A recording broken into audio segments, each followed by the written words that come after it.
Nukes are back. Did you think that nuclear weapons were just an old story from the 60s? That they were nothing more than a memory from the past, like German spy movies or smoking in the office? Well, you're wrong. Atomic weapons are back with a vengeance. NATO 2030, NATO's new report, puts it very clearly.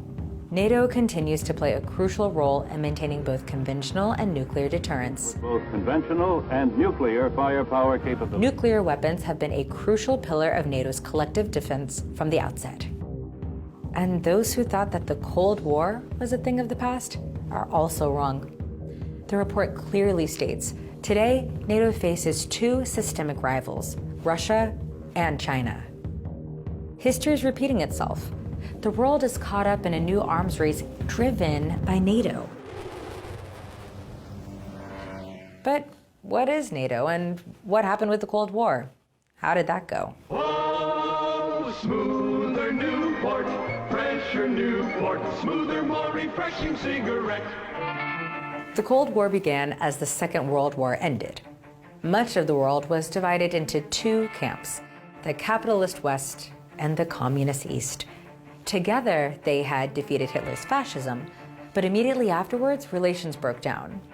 The West European and North American countries set up NATO, the North Atlantic Treaty Organization, a nuclear-armed military alliance.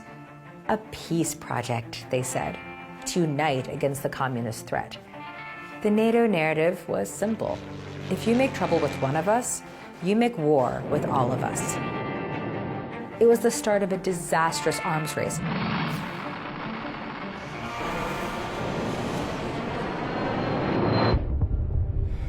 In the 1980s, 70,000 nuclear weapons with unimaginable destructive power were deployed on both sides, enough to blow up the entire world.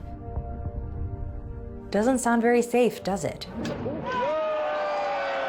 When the wall came down in 1989 and the Soviet Union fell apart, NATO had a problem. There was no enemy left, and everyone expected NATO to wind up. The world was hoping for a period of peace and disarmament. But the Western countries didn't want to say goodbye to the military project, so they changed the NATO narrative. I'm pleased to announce that my colleagues and I have begun a major transformation.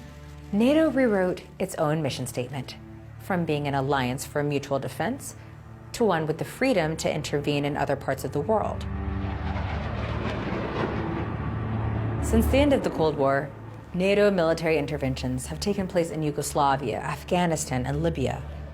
Thousands of civilians have been killed as a result, and nowhere has real peace been achieved.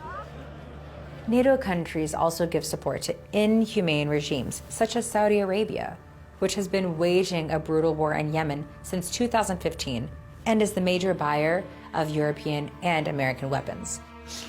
$3 billion, $533 million. The biggest man-made humanitarian crisis in history is happening right now in Yemen. 400,000 children are threatened with starvation. Military interventions and support for criminal regimes are not in keeping with NATO's self-image as a force for peace. The disastrous war in Afghanistan has devastated the country. Libya remains embroiled in a 10-year civil war. Think of the difference these war dollars can make in the reconstruction of these countries.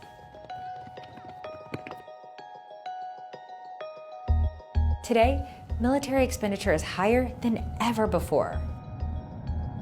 Worldwide military expenditure has risen to almost 2,000 billion US dollars. 2020 saw a global increase of 3%, and 2019 and 18 were already record years. Okay, so some are gonna say the Soviet Union has fallen, but Putin is no saint, and there are new superpowers like China coming up, so we should not be naive about the dangers. But it's NATO that's driving the new arms race. Military investment is rising fastest in the NATO countries. Military budgets in the US and Europe are rising twice as fast as in the other continents. Behind the scenes, a powerful arms industry is making sure they are well served. they saw their sales increase by 8.5% in 1 year.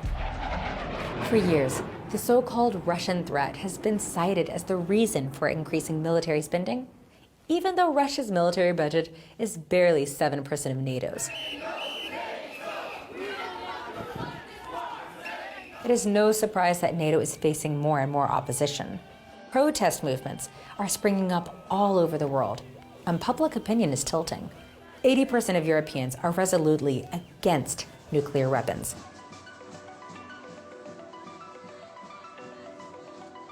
But in a world with so many different interests, how do you keep the peace? Well, cooperative security is the way to go. The basic principle is, I am only safe when you feel safe. If one camp arms itself, the other will feel unsafe and also arm itself. That's not good. So let's create a virtuous circle. If one side puts more effort into diplomacy and consultation, the other side will do the same. History has proven that the key lies in agreements that inspire trust. Peace is not a question of more arms and military. It's a question of diplomacy, disarmament, and human security. And that's a win-win. Disarmament not only reduces the risk of violent confrontations, it also frees up resources that are needed to invest in people and the environment. And that in turn can create more security, and that is good for all of us.